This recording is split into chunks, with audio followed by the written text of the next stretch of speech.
Bye.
Hello hello आवाज आहे.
बी आहे का तो आधीचा? कुठे गेले पोतदार काका? हां, BK 9204 ही गाडी बाजूला काढून घ्यावी. स्पंदन हॉस्पिटलच्या गेट जवळ उभी आहे. ही गाडी ज्यांची असेल त्यांनी ती बाजूला काढून घ्यावी. काहीतरी अडचणा निमित्ताने ही सूचना या ठिकाणी आलेली आहे.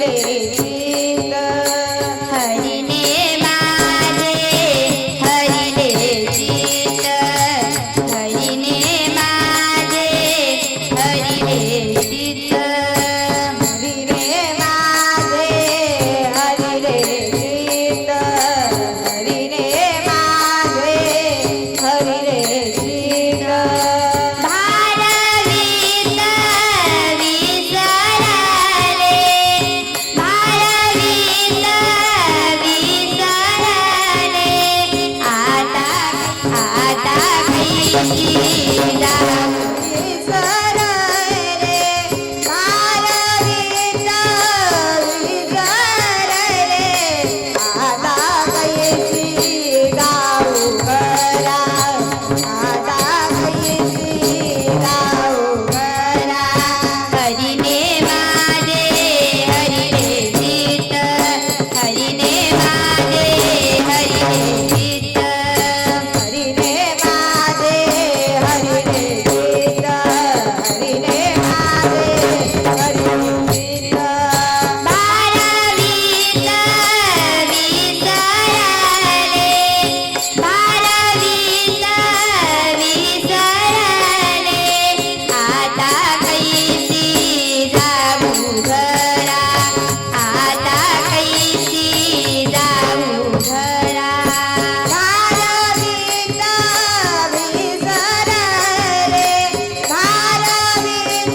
हरिणे माझे हरले चित्ता भारवित्त विसरले आता कैसे जाऊ घरा नोहे बरा लौकिक परकी अशी सांगता गोष्टी परकी अशी सांगता गोष्टी घराची कुटी खातील आता कैसी जाऊ घरा नोहे बरा लौकिक तुका म्हणे निवांत राहिल पाहिले पाहिल परतोनी आता कैसी जाऊ घरा नोहे बरा लौकिक विठ्ठल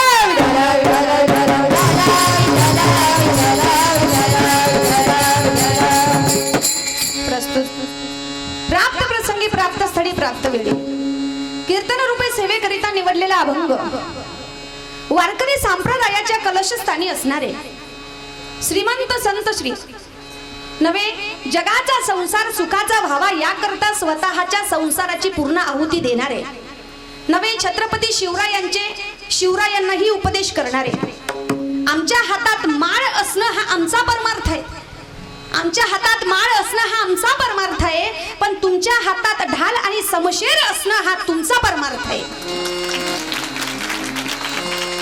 असं राजांनाही उपदेश करणारे जगद्गुरु श्रीमंत श्री तुकोबाराय यांचा 4 चरणातील गौडन प्रकरणातील अभंग कीर्तन रूपी सेवेकरिता निवडलेला आहे विठ्ठला विठ्ठला विठ्ठला विठ्ठला विठ्ठला विठ्ठला विठ्ठला नमो सद्गुरु तुकया ज्ञानदीपा नमो विठ्ठला राजया पांडुरंगा नमो रुक्मिणी माऊली ज्ञान गंगा नमो पुंडलिका नमो चंद्रभागा नमस्कार माझा रुक्मिणी पांडुरंगा पांडुरंगा करू प्रथम हरी बोल पांडुरंगा करू प्रथम पांडुरंगा करू प्रथम पांडुरंगा करू प्रथम दुसरे चरण संतांची मग सप मप गम पग मरे ग सारे निसा कमी निसा सारे रे ग ग रे ग मग गम ग गम ग निसा धनी पध मप गम रे ग ग ग ग ग ग ग ग ग रे गम ग गम ग गम ग दुसरे चरण संतांची दुसरे चरण संतांची त्यांच्या कृपादाने कथेचा विचारू कृपादाने कथेचा विचारू कृपादाने कथेचा विचारू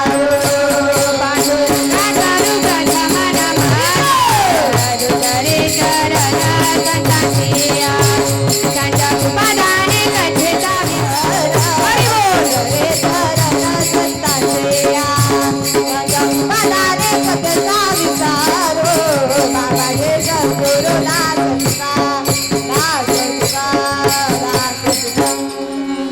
पांडुरंगा करू प्रथम नमन दुसरे चरण संतांची त्यांच्या कृपादाने कथेचा विस्तारू बाबाजी सद्गुरु दास तुका अलंकापुरी रम्य सिंहासन स्तंभ पदम भोज तेजस्फुरदे प्रदेशम विधींद्रादि दैवे सदा स्तूयमानम समाधिस्थ मूर्ती भजे ज्ञान देवम ओम नमो ज्ञानेश्वरा ओम नमो ज्ञानेश्वरा ओम नमो ज्ञानेश्वरा ओम नमो ज्ञानेश्वरा ओम नमो ज्ञानेश्वरा ओम नमो ज्ञानेश्वरा ओम नमो ज्ञानेश्वरा ओम नमो ज्ञानेश्वरा करुणा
ज्ञानेश्वरा करुणा करा दयाळा तुमचा अनुग्रह लादलो पावन झालो चराचरी मी कला कुसरी काहीच नेने बोलती वचने अति भाविका तुमचा अनुग्रह लादलो पावन झालो चराचरी नमो सद्गुरु तुकया ज्ञान दीपा नमो सद्गुरु सच्चिदानंद रूपा नमो सद्गुरु भक्त कल्याण रूपी नमो सद्गुरु भास्करा पूर्ण कीर्ती मस्तक हे पायावरी मस्तक यावरे मस्तक हे पायावरी मस्तक हे पायावरे या वारकरी संतांचा या वारकरी संतांचा या वारकरी संतांचा या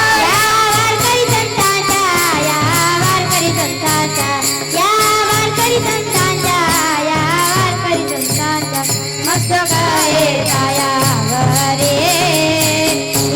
या वारकरी संतांचा या वारकरी संतांचा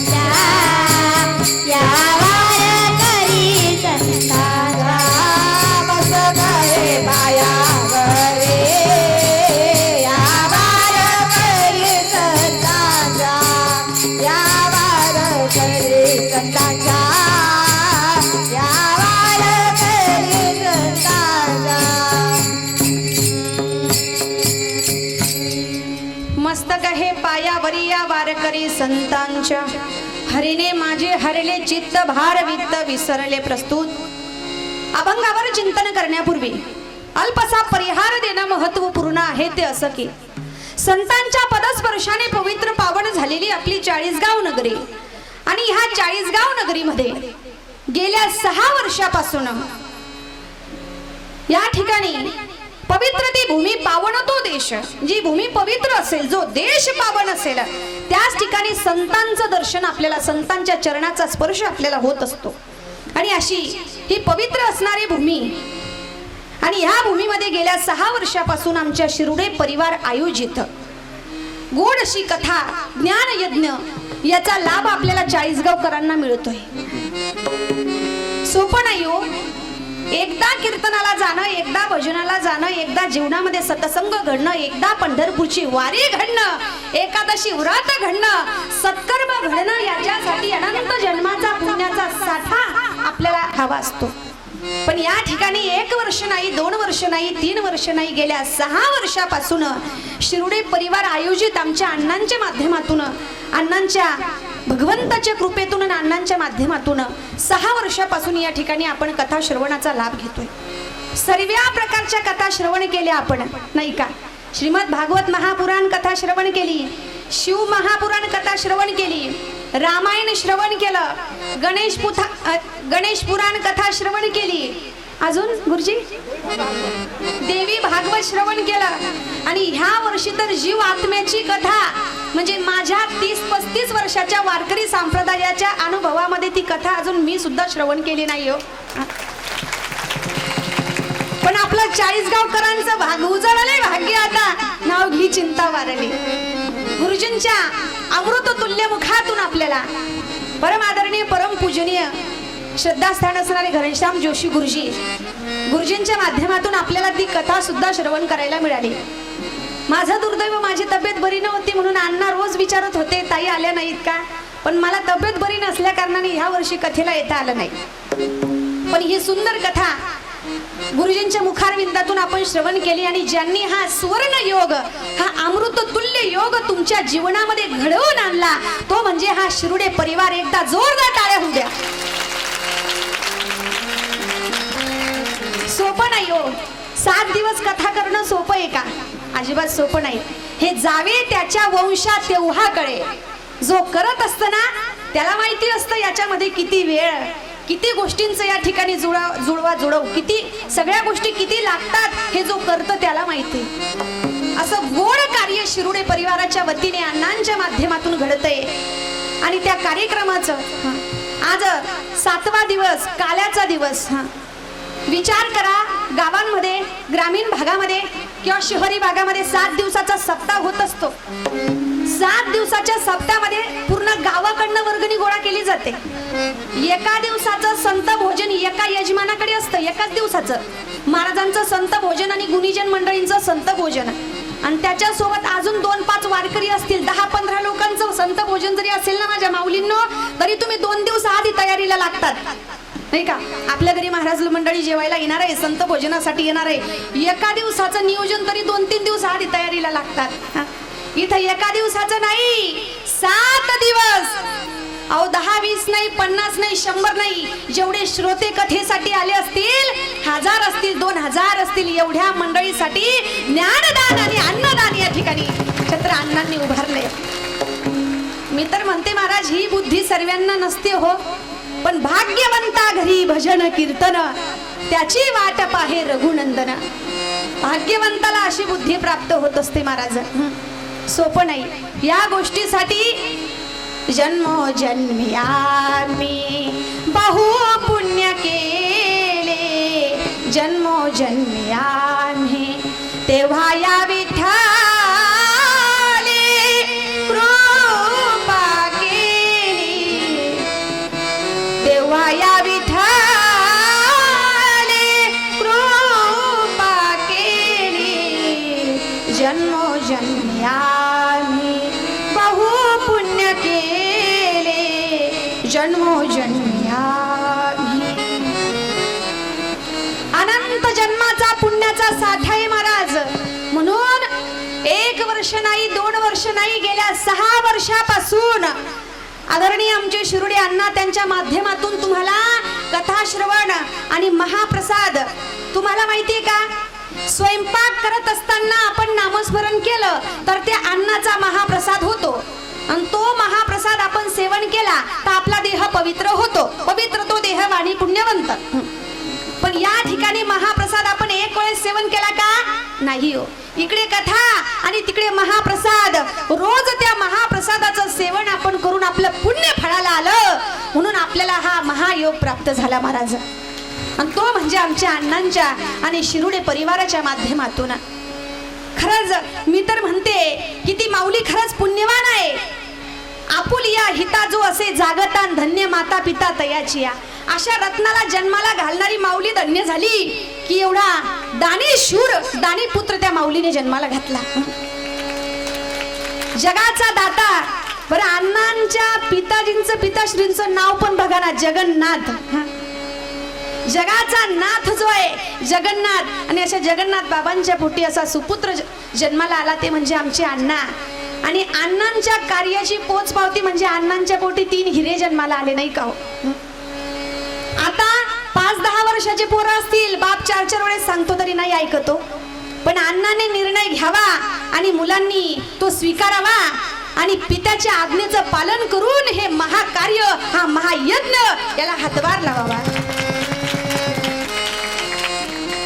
खरंच त्यांचा परिवार, त्यांचे मुलं असतील, सुनील दादा, अभय दादा, महेंद्र दादा, सर्वांनीच, नुसते मुलंच नाही, त्यांच्या सुना. खरं सांगू का अण्णा, ही स्तुती नाही, ही वस्तुस्थिती आहे. लक्ष्मी आणि सरस्वती दोघं एका ठिकाणी राहत नाही बरं का अण्णा. लक्ष्मी आणि सरस्वती दोघं, एक तर लक्ष्मी असते सरस्वती नसते, सरस्वती असते तर लक्ष्मी नसते. काही काही लोक म्हणतात ताई पोरगा एवढा हुशार आहे माझा, असं वाटतं त्याला डॉक्टर करावं, पण काय करावं, पैसे नाहीत. काही काही लोकांना असं वाटतं ताई पैसा भरपूर आहे पण पोरांचं डोकं चालत नाही, अशी स्थिती असते बरं का. पण जिथं लक्ष्मी आहे आणि सरस्वती आहे, समजावं हा महापुरुष पुण्यवान आहे. अण्णांच्या कार्याची पोच पावती म्हणजे अण्णांचा मोठा नातू डॉक्टर केलाय, डॉक्टर आहे. 2 नंबर अभय दादाची मुलगी ही डॉक्टर केलाय. लक्ष्मी आणि सरस्वती एका ठिकाणी नांदते महाराज. पुण्य महापुरुष असेल त्याच्या घरी. आणि खरंच हे गोड असं कार्य आमच्या अण्णा घडवून आणतायत. त्यांच्या माध्यमातून नुसतं श्रोत्यांनाच नाही महाराज, नातेवाईकांना, आपल्या परिवाराला, आपल्या बहिणी असतील, भाच्या असतील, आपले बंधू असतील, सगळ्याच परिवाराला घेऊन चालणारे आमचे अण्णा. अरे मी तर काही वेळेस एवढं बारकाईने विचार करणार आहेत महाराज आमच्या अण्णा. मी तर 2-3 वेळेस इथं आली, चिमण्यांना सुद्धा दाणे टाकतात, म्हणजे एक जीवचा विचार करतात तो अण्णा. कोणीही आलं असेल, कुणालाही वेळेवर गरज पडली असेल तरी अण्णांनी पुढे हात करावा आणि मोठ्या अंतकरणाने सहकार्य करावं. मी तर म्हणते 40गाव तालुक्यात नाही, जळगाव जिल्ह्यात असा दानी मी माझ्या आयुष्यात पाहिलेत नाहीये. एका एका दिवसाचं मुलीचं लग्न करायचं असेल तरी माणूस महिन्याभरपासून नियोजन करतो की नाही हा? जर मुलगावाल्याने सांगितलं एखादी आयटम वाढवा तरी आपली घरात चिडचिड होते हा, मग त्यांनी तर एवढंच सांगितलं होतं ना, आता वेळेवरच काय आलं हा? पण रोज नवीन नवीन मेनू, नवीन नवीन गोड मिष्टान्न या ठिकाणी अण्णांनी महाप्रसादाच्या रूपाने आणि अन्नदान केलं. खरंच अण्णांचं कौतुक करावं तेवढं थोडं आहे महाराज. मी तर पंढरीनाथाला ही प्रार्थना करेल, पंढरीनाथा अजून 5-10 वर्ष अण्णांना आयुष्य दे आणि असा सत्कर्म अण्णांच्या हातून घडू दे. आणि अण्णांचे लेकरं असतील, मुलं असतील, सुना असतील, परिवार असतील, सगळ्यांनी अण्णांना असाच हातभार लावून सहकार्य करून घेऊ दे. ही प्रार्थना मी या ठिकाणी पंढरीनाथाला करेल. गोड कार्य अवघ्या 6 वर्षापासून आमचे अण्णा या ठिकाणी चालवत आहेत खरंच. आणि त्या माध्यमातून काल्याच्या कीर्तनाचा योग माझ्या वाटेला आला आणि या ठिकाणी कार्यक्रमाला उपस्थित असणारे सगळीच तोलामोलाची मंडळी महाराज. मी तुमचं नाव घ्यावं एवढी माझी पात्रता नाही, सगळीच तोलामोलाची मंडळी महाराज. या ठिकाणी हार्मोनियमसाठी ज्यांची साथ लाभली, हरिभक्तीपरायण आदरणीय मला सख्या बहिणीप्रमाणे प्रेम करणारे आमचे विनीत कुलकर्णी दादांची या ठिकाणी मला साथ लाभली. दादांच्या शेजारी माझे वडील ज्यांनी मला या स्टेजपर्यंत पोहोचवलं. मी काही आळंदीला वगैरे गेली नाही, घरीच अभ्यास केला आहे. माझे वडील तेही या ठिकाणी आलेत.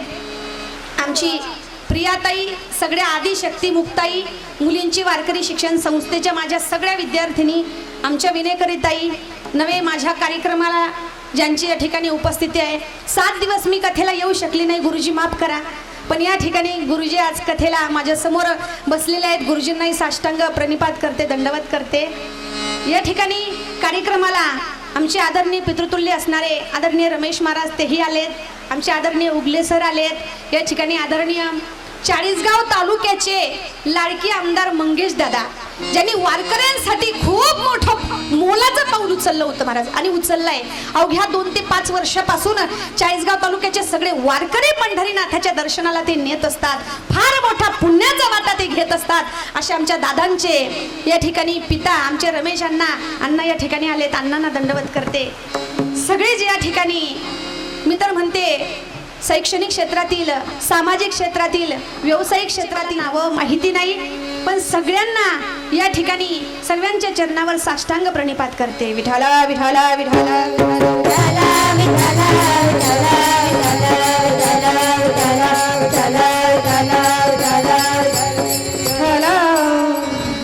या ठिकाणी सर्वांच्या माध्यमातून आपल्या कार्यक्रमाला या ठिकाणी सुरुवात होते. जवळजवळ 6:30 वाजलेले आहेत आणि पावसाचा जोर फार जोरात आहे नाही का. आणि दरत नाही. वरुण राजांचंही अण्णांवरती फार प्रेम आहे, कारण अण्णांचं कार्यच तसं आहे महाराज. अहो कुणी कुणाला 10 रुपये देत नाही हो, 10-20 रुपये सोडित नाही. पण अण्णांचं सगळंच कार्य आपल्याला माहिती आहे. पण आपल्या वाणी समाजाकरता अण्णांनी 25 लाख सभा मंडपासाठी या ठिकाणी दिले. एकदा जोरदार टाळ्या होऊ द्या. स्वतःच्या प्रपंचासाठी, स्वतःच्या जीवनासाठी, स्वतःच्या लेकरा बाळांसाठी सगळेच करत असतात. पण जो देवासाठी, धर्मासाठी, सत्कर्मासाठी, इतरांसाठी करतो तो खरा माणूस असतो. मनुष्य जन्माचं सार्थक करून घ्यायचं असेल तर स्वतःसाठी नाही, इतरांसाठी जगायला शिका. अरे स्वतःची पत्नी, मुलं, बाळ तर मुक्या प्राण्यांना सुद्धा कळतात, कळत नाही का? मुके जनावर सुद्धा स्वतःच्या परिवाराकरता करतात. परंतु या ठिकाणी दुसऱ्यासाठी जीवन जगतो तो खरा माणूस असतो. अरे भूक लागल्यावर खाणं ही प्रकृती आहे. भूक लागल्यावर खाणं ही प्रकृती आहे. भूक नसताना खाणं ही विकृती आहे. पण भूक असताना आपल्या घासातील अर्धा घास दुसऱ्याला देणं ही भारतीय संस्कृती आहे. भारतीय संस्कृती आहे. आपल्या घासातील अर्धा घास द्यावा आणि प्रत्येकाचं मन दुःख समजून घ्यावं. खरंच या ठिकाणी आपले माता पितांच्या निमित्ताने आपली सौभाग्यवती अर्धांगिनी ग्रहलक्ष्मी त्यांनी आणि त्यांच्या निमित्ताने आदरणीय कैलासवासी कमल काकू यांच्या निमित्ताने हे महा ज्ञान यज्ञ या ठिकाणी अण्णांनी उभारलंय महाराज. खरं तर खरं सांगू का, ज्याच्या जीवनातली अर्धांगिनी ग्रहलक्ष्मी निघून गेली ना, कितीही सोन्याचा घास असला माणसाला तरी पावलोन पावली आपल्या अर्धांगिनीची आठवण माणसाला मनामध्ये जाणवत असते.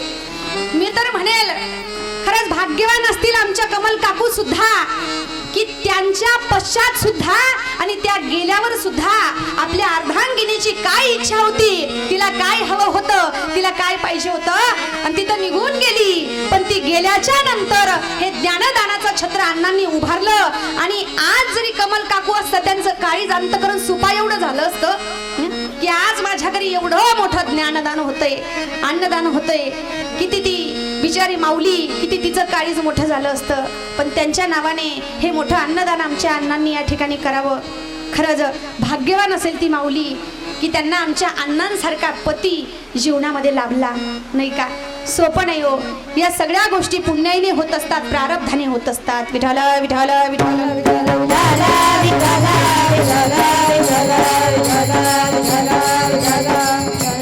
अशा या कार्यक्रमाची या ठिकाणी सांगता काल्याच्या कीर्तनाने होत असते. सप्ताह 7 दिवसाचा असला, सप्ताह 3 दिवसाचा असला, 9 दिवसाचा असला तरी त्याची सांगता काल्याच्या कीर्तनानेच होते, नाही का? मंदिर सगळं पूर्ण झालं, कळसाचं काम जर पूर्ण झालं नाही, मंदिराच्या कामाला पूर्णत्व नाही. तसं आजचं हे काल्याचं कीर्तन, काल्याचा प्रसंग आणि एक भक्तीच्या अवस्थेमध्ये, भक्तीमध्ये उच्च कोटीच्या अवस्थेला प्राप्त झालेली गवळण. त्या गवळणीला महाराज विचारतात, बाई तुला झालं तरी काय? ती गवळण म्हणते, महाराज हरीने माझे हरले चित्त, निभार वित्त विसरले. त्या हरीने माझं चित्त हरण केलंय, मला कुठल्या गोष्टीचं भान नाही, मला काही कळत नाहीये. आणि खरं पाहायला गेलं त्या हरीला, श्रीहरीला पाहावं आणि गवळणींनी स्वतःचं देह भान विसरून जावं, अशी अवस्था गवळणींची होत होती महाराज.